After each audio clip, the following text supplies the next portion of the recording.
சுவாமியே சரணமையப்பா. அகிலாண்ட கோடி பிரம்மாண்ட நாயகனே சரணம் ஐயப்பா.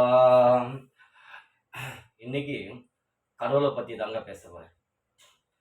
ஏன்னா கடவுளின் அற்புதம் சொல்லவே முடியாது. எல்லை இல்லாத ஒரு வடிவம் அவன் கடவுள். பாத்தீங்கன்னா உலகத்துல எவன் கோடீஸ்வரன் நினைக்கிறீங்க நீங்க? கோடீஸ்வரன்னா தான் பிள்ளைங்களுக்கு சொத்து சேர்த்து வைக்கிறவங்க, தான் பிள்ளைய டாக்டர் ஆக்கினவங்க. தான் பிள்ளைய டாக்டர் ஆகிட்டேன், அட்வொகேட் ஆகிட்டேன், அவன் விஞ்ஞானி ஆகிட்டேன், எல்லாமே நான் என் பிள்ளைக்கு சேர்ந்துட்டேன், என் பிள்ளைக்கு எல்லாமே நான் சொத்து சுகம் எல்லாமே செஞ்சுட்டேன். அவன்லாம் கோடீஸ்வரெல்லாம் பணக்காரன் இல்லைங்க. தான் பிள்ளைக்கு எல்லாமே செஞ்சுட்டேன்றவெல்லாம் பணக்காரன் கிடையாது, கோடீஸ்வரன் கிடையாது. நீ கோடி வீட 10 மாடி வீடு கட்ட பங்களா கட்டிட்டேன், அவெல்லாம் கோடீஸ்வரன் கிடையாதுங்க. கோடீஸ்வரன் என்பது யார் தெரியுமாங்க? லட்சாதிபதி என்றும் யார் தெரியுமாங்க? 1000ல் ஒருத்தன் யார் தெரியுமாங்க? கடவுளின் பக்தியை உணர்ந்தவன் உண்மையான கோடீஸ்வரன். கடவுளின் பக்தியை உணர்ந்தவன் உண்மையான கோடீஸ்வரன். அந்த பக்தி எங்கிருந்து வரும்? நீங்க சொல்லி கொடுக்கறதாலையும் இதுவாலையும் வரதில்லை. பக்தி கடவுளிடத்தில் எவன் ஒருவன் நெருங்க நினைக்கிறானோ அவனிடத்தில் அந்த இறைவன் உள்ளத்தில் வாசம் செய்வான். வாசம் செய்து அவனிடத்தில் பக்தியை அவன் உள்ளத்தில் நுழைய இறைவன் அவனிடத்தில் பேசுவான். இது உண்மை. இறைவன் எவனிடத்தில் பேசுகிறானோ அவனே உண்மையான பணக்காரன், உண்மையான கோடீஸ்வரன், உண்மையான லட்சாதிபதி.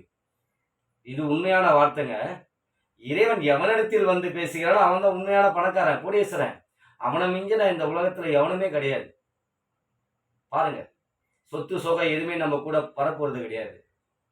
நம்ம கூட வரப்போறது அவன் பக்தி மட்டுமே, அந்த சக்தி மட்டுமே. அந்த சக்தி உன்னை நல்வழிப்படுத்தும், நல்ல வழிகள் உன்னை செயல்படுத்தும். தன் ஆசபாசங்கள் எதையும் உன்னை அகற்றிவிடும், நல் எண்ணங்களை மட்டுமே செயல்படுத்தும். இறைவன் உன்னிடத்தில் ஆட்சி செய்வான். அவனே உண்மையான பணக்காரன். இது இறைவன் என்னிடத்தில் சொன்ன வார்த்தை. இது தத்துவமாசி. என் ஐயப்பன் சொன்ன வார்த்தை இது.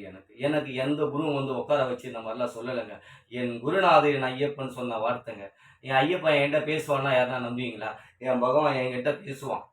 இதை செய்டா, அதை செய்டா, அதை சொல்லு, இப்படி செய்டா, இப்படி பூஜை பண்ணுடா, இந்த டைம்ல பூஜை செய்டான்னு என்கிட்ட சொல்லுவான். இந்த வீட்டுக்கு நீ இன்னைக்கு போகணும், இந்த வீட்டுக்கு இங்க வரணும்னு அவன் தீர்மானிக்கிறான். என்ன நான் தீர்மானிச்சு ஒருத்தங்க வீட்டுக்கு போறதில்லை. நான் தீர்மானிச்சு ஒரு இடத்துக்கு நான் செய்யறதில்லை. என்னை உடம்பெல்லாம் ஆட்சி செய்து என்னை செயல்படுத்திக்கிறான் இறைவன். எனக்கு பக்தி இதுவோ யாரும் செயல்படுத்தல. எங்க அப்பா இறைவனிடத்தில் என்னை பக்தி முட தெளிச்சார். ஆனா ஐயப்பன் கிட்ட நெருங்க நெருங்க நெருங்க நெருங்க அவன் உள்ள ஆட்சி செஞ்சுட்டான். இந்த ஆட்சி செஞ்சுன்னு இருக்கான் பாருங்க. சர்வசக்தியும் ஆட்சி செஞ்சுன்னு இருக்கான் பாருங்க. அதுதான் இறைவன் நமக்கு கொடுத்த ஒரு பாடம். சுவாமியே சரணமையப்பா, சுவாமியே சரணமையப்பா.